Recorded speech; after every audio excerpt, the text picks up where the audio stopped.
Arestado matapos mahulihan ng baril ang isang lalaking tumakas umano sa isang checkpoint sa Quezon City. Ang suspect pinaniniwalaang leader ng isang criminal gang. Paliwanag naman niya, ipinahawak lang sa kanya ang baril. Nagbabalik si James Agustin. Inaresto ng pulisya ang isang lalaki na tumakas umano sa checkpoint at nahulihan pa ng baril sa barangay Duyan-Duyan, Quezon City.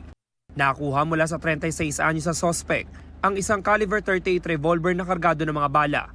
Ipa-plug down tong mga suspect na lulan ng motor. Instead na huminto, bigla itong kumaripas ang takbo.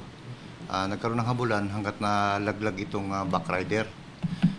At agad na sukol natin ito. Lumalabas sa investigasyon ng pulisya na sangkot din sa iba't ibang krimen ng suspect. Ayon sa pulisya, 3 sa kasamahan sa criminal gang ng suspect ay dati nang naaresto. Itong suspect na ito yung leader ng Pablo Criminal Gang, no? Na notorious na ang modus ay pang-hold up, akit bahay, na ginagawa nila yung kanilang unlawful operation within sa area ko, within area ng Station 9. Pang-4 na beses nang makukulong ng suspect na dating nakasuhan dahil sa illegal na droga at pagsusugat.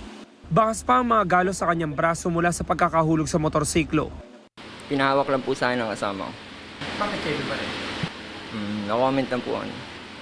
Ikaw na yung miyembro ng isang criminal po. Paano masasabi mo? Yung po ang sabi nila pero na-comment lang po ako din. Nasampahan ng suspect ng reklamong paglabag sa Comprehensive Firearms and Ammunition Regulation Act. Patuloy namang hinahanap ng pulisya ang nakatakas sa kasamahan ng suspect. Ito ang unang balita. James Agustin para sa GMA Integrated News.